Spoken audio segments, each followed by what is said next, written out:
जय जोहार, नमस्कार संगवारी हो। आप देख रहे हैं अभी छत्तीसगढ़ प्रदेश की तमाम बड़ी खबर देखने के लिए हमारे चैनल को सब्सक्राइब कीजिए और बेल आइकन के बटन को प्रेस कीजिए। और इसी छत्तीसगढ़ के धमतरी में कुएं में गिर गए 3 हाथी, वन विभाग ने रेस्क्यू कर सुरक्षित बाहर निकाला। क्षेत्र में मौजूद है 30 हाथियों का दल।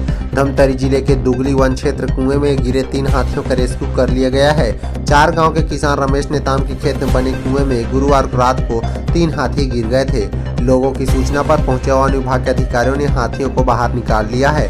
कुएं में हाथियों के गिरने की सूचना पर डीएफओ सहित वन विभाग के अधिकारी मौके पर पहुंचे। अधिकारियों ने रात होने के कारण रेस्क्यू ऑपरेशन सुबह शुरू करने का फैसला किया। सुबह करीब 5 बजे हाथियों को कुएं से सुरक्षित बाहर निकाल लिया गया। क्षेत्र में 30 हाथियों का झुंड मौजूद है। क्षेत्र में करीब 30 हाथियों का झुंड विचरण कर रहा है। खाने की तलाश में भटक रहे हाथी रमेश नेताम के खेत तक जा पहुंचे। इसी दौरान खेत के बीचों बीच बने कुएं में 3 हाथी गिर गए थे। लोगों को जब इसकी जानकारी मिली तो उन्होंने तत्काल वन विभाग के अफसरों को इसकी सूचना दी थी। रात होने के कारण नहीं हो पाया था रेस्क्यू। मौके पर पहुंचे वन विभाग के अफसरों ने कुएं के पास जेसीबी वाहन, सर्चिंग लाइट और लकड़ी की व्यवस्था कर ली थी, लेकिन सुरक्षा के दृष्टिकोण और रात होने के कारण हाथियों का रेस्क्यू करने में कई अड़चनें आ रही थी। कुएं में गिरे हाथियों की स्थिति का मुआयना का फिर सुबह रेस्क्यू शुरू करने का फैसला लिया गया। हाथियों को बाहर लाने के लिए कुएं में लकड़ी सोलर पैनल को डाला गया था। 2 हाथियां तो बाहर आ गए, लेकिन तीसरा हाथी नहीं निकल पा रहा था, जिसे कुएं के एक छोर को जेसीबी से हटाकर निकाला गया। रेस्क्यू के बाद तीनों हाथी जंगल की ओर आगे बढ़ गए। वहीं धमतरी वन क्षेत्र में 2 दलों में घूम रहे हैं हाथी। हाल ही में धमतरी शहर और आसपास 36 जंगली हाथी पहुंचे थे, जो दो ग्रुपों में घूम रहे थे। ये शहर में नहीं घुसे थे, लेकिन शनिवार और रविवार रात गंगरेल के पास से 2 हाथी धमतरी के मोंगराहन बस्ती में घुसे और रात भर घूमते रहे। ऐसे से पूरे बस्ती से लोगों ने रात दहशत में गुजारी। और धमतरी रेंजर के मुताबिक इन हाथियों ने 8 अक्टूबर को गंगरेल डिबान के अकला डोंगरी व कोड़े गांव के पास 66 वर्षीय किसान को कुचलकर मार डाला था। इसके बाद दोनों मोंगराहीन बस्ती में पहुंच गए। 20 माह से 10 लोगों को कुचलकर मार डाला है हाथियों ने। 3 दंतैल हाथी से दहशत में है ग्रामीण।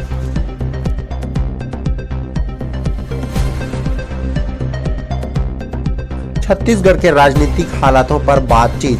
बीच में पुनिया और अगल बगल बैठे सीएम भूपेश बघेल और सिंहदेव। पॉलिटिकल अफेयर कमेटी की बैठक। छत्तीसगढ़ की राजधानी रायपुर में कांग्रेस के दिग्गज नेता जुटे हुए हैं। प्रदेश कांग्रेस कार्यालय में पॉलिटिकल अफेयर कमेटी की बैठक आयोजित की गई।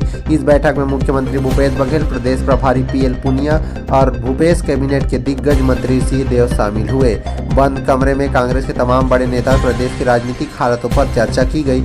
वहीं विपक्ष द्वारा उठाए जा रहे मुद्दों का जवाब कैसे दिया जाए, इस पर चर्चा की गई है। कार्यालय में जिस कमरे में यह बैठक आयोजित की गई, वहां से एक तस्वीर भी सामने आई, जिसे मुख्य कुर्सी पर प्रदेश प्रभारी पीएल पुनिया बैठे हुए हैं। पुनिया की दाहिनी तरफ प्रदेश के मुख्यमंत्री भूपेश बघेल और बाईं तरफ स्वास्थ्य मंत्री टीएस सिंहदेव बैठे हुए दिखाई दे रहे हैं। इस बैठक में आदिवासी आरक्षण, धान खरीदी जैसे प्रदेश के बड़े सियासी मुद्दों के अलावा कांग्रेस के केंद्रीय नेतृत्व की तरफ से प्रदेश कांग्रेस को दी गई कार्यक्रमों की जिम्मेदारी पर भी चर्चा हुई है। बैठक में छत्तीसगढ़ कांग्रेस प्रदेश प्रभारी पीएल पुनिया ने कांग्रेस के सभी बड़े नेताओं को आपस में समन्वय रखते हुए आगामी चुनाव में उतरने की नसीहत दी है।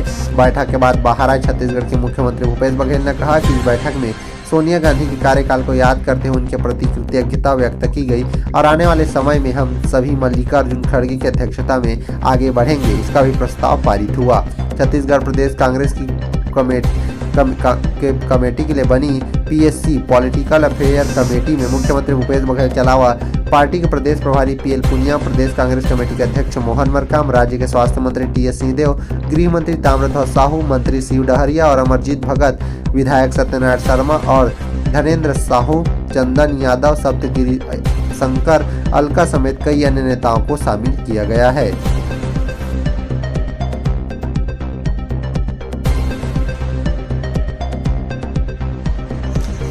सेल की चेयरपर्सन सोमा मंडल पहुंची भिलाई। लगातार हो रहे हादसों को लेकर सेफ्टी डिपार्टमेंट के साथ करेंगी बैठक।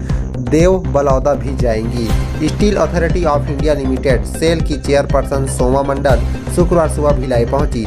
सबसे पहले वो बीएसपी के सेक्टर 9 हॉस्पिटल का दौरा करने पहुंची। यहां डॉक्टरों ने गुलाब का फूल देकर उनका स्वागत किया। सोमा मंडल 3 दिवसीय दौरे पर भिलाई आई हुई हैं। इस दौरान वे भिलाई स्टील प्लांट में लगातार हो रहे हादसों को लेकर विशेष रूप से सेफ्टी डिपार्टमेंट के अधिकारियों से चर्चा करेंगी। ब्लास्ट फर्नेस का दौरा करेंगे, वहीं साथ ही साथ भिलाई के ऐतिहासिक स्थल देव बलौदा भी जाएंगी। सेल यहाँ पुरातत्व से जुड़ी वस्तुओं को सहेजने की जिम्मेदारी लेने की योजना बना रहा है।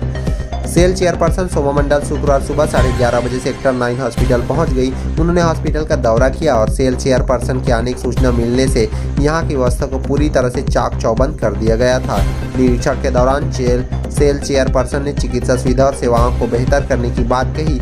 इसके बाद वे सेफ्टी एक्सीलेंट सेंटर जाएंगी। बाद में blast furnace 7 sinter plant 3 OHBB का अवलोकन करी और यहाँ BSP में हो रहे लगातार हादसों को रोकने के लिए भी सेफ्टी डिपार्टमेंट से चर्चा करी है। इसके बाद वो देव बलौदा जाएंगी, जहाँ शिव दर्शन करने के बाद ही यहाँ पुरातत्व से जुड़ी वस्तुओं का अवलोकन करेंगी और सेल की योजना है कि हेरिटेज से जुड़े इस स्थान को गोद दिया जाए, जिससे उसे और बेहतर ढंग से सहेजा जा सके। मरीजों से की बात। शोभा मंडल ने सेक्टर 9 अस्पताल में ICU, mother care unit, burn unit और हृदय रोग विभाग सहित oxygen plant, ICU cath lab का दौरा किया। इस दौरान वह वार्डों में भी पहुंची। उन्होंने मरीजों से बातचीत की, अस्पताल में इलाज की व्यवस्था और दवाओं की उपलब्धता के बारे में पूछा। बताया जा रहा है कि मरीजों ने सभी व्यवस्था ठीक बताई। इसके बाद मंडल ने अस्पताल अधीक्षक को निर्देश दिया कि मरीजों के उपचार में किसी भी प्रकार की कोई कोताही नहीं होनी चाहिए।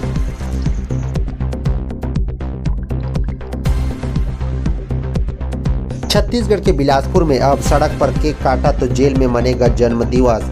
हथियार लहराकर रौब दिखाने वालों के खिलाफ की जाएगी कार्रवाई, IG ने दिए निर्देश। छत्तीसगढ़ के बिलासपुर में अब बीच सड़क पर बर्थडे सेलिब्रेट करने और केक काटने पर थानेदार जिम्मेदार होंगे। IG रतनलाल डांगी ने ऐसे शरारती तत्वों के खिलाफ सख्ती बरतने के निर्देश दिए हैं। उन्होंने रेंज के सभी SP को सोशल मीडिया में बंदूक, पिस्टल, तलवार और चाकू के साथ केक काटते हुए वीडियो वायरल करने वालों के खिलाफ आर्म्स एक्ट के साथ ही अन्य धाराओं के तहत केस दर्ज कर जेल भेजने के आदेश दिए हैं। इस तरह की गतिविधियां सामने आने पर संबंधित थानेदार पर भी कार्रवाई की जाएगी। सोशल मीडिया में युवाओं के बीच एक नया ट्रेंड शुरू हो रहा है। शरारती तत्व और मनचले युवक सड़क पर जन्मदिन सेलिब्रेट कर हंगामा मचाते हैं और सोशल मीडिया में वीडियो वायरल करते हैं। यही नहीं, बंदूक, पिस्टल लेकर तलवार और चाकू से केक काटकर सोशल मीडिया में वीडियो वायरल करने का भी चलन तेजी से बढ़ रहा है। इस तरह से बदमाश युवक दहशतगर्दी फैलाते हैं। IG डांगी हुए सख्त, सभी SP को जारी किया आदेश। युवकों की इस तरह की हरकतों से आम लोगों को दिक्कतें होती है। कई बार सड़क जाम की स्थिति निर्मित हो जाती है और कानून व्यवस्था पर भी सवाल उठता है। इस तरह की गतिविधियों पर रोक लगाने के लिए IG रतनलाल डांगी अब सख्ती के मूड में आ गए हैं। उन्होंने सभी SP को आदेश जारी कर इस तरह की गतिविधियों पर नकेल कसने के लिए कहा है। उन्होंने ऐसे लोगों पर आर्म्स एक्ट और अन्य धाराओं के तहत कार्रवाई करने और जेल भेजने के आदेश दिए हैं। पुलिस पेट्रोलिंग कर रखे नजर, आम लोगों को न हो दिक्कत। IG डांगी ने कहा कि इस तरह की शिकायतें लगातार मिल रही है, इससे पुलिस की नकारात्मक छवि सामने आ रही है। उन्होंने ऐसी घटनाओं पर अंकुश लगाने के लिए पुलिस को लगातार पेट्रोलिंग करने और चौक चौराहों पर खड़े होने वाले मनचले और हुड़दंगियों पर कार्रवाई करने के निर्देश दिए हैं। शहर के किसी भी चौक पर भीड़ न लगे, इसका खास ध्यान रखा जाएगा। पुलिस अफसरों तक वीडियो पहुंचा तो थानेदार पर गिरेगी गाज। IG रतनलाल डांगी ने आदेश में स्पष्ट किया है कि सोशल मीडिया पर गन दिखाकर तलवार, चाकू से केक काटने का वीडियो अगर वायरल हुआ और यह पुलिस तक पहुंचा तो सीधे संबंधित क्षेत्र के थानेदार को जिम्मेदार माना जाएगा और उनके खिलाफ कार्रवाई की जाएगी। सोशल मीडिया पर भी रखी जाएगी नजर। IG रतनलाल डांगी ने पुलिस अफसरों को सोशल मीडिया पर नजर रखने की हिदायत दी है। उनके आदेश के बाद सभी जिले के पुलिस अफसर और साइबर टीम लगातार सोशल मीडिया पर भी नजर रखेगी। सोशल मीडिया में किसी भी प्लेटफॉर्म पर इस तरह का वीडियो वायरल हुआ तब ऐसे लोगों की पहचान कर उनके खिलाफ सख्ती से कार्रवाई की जाएगी।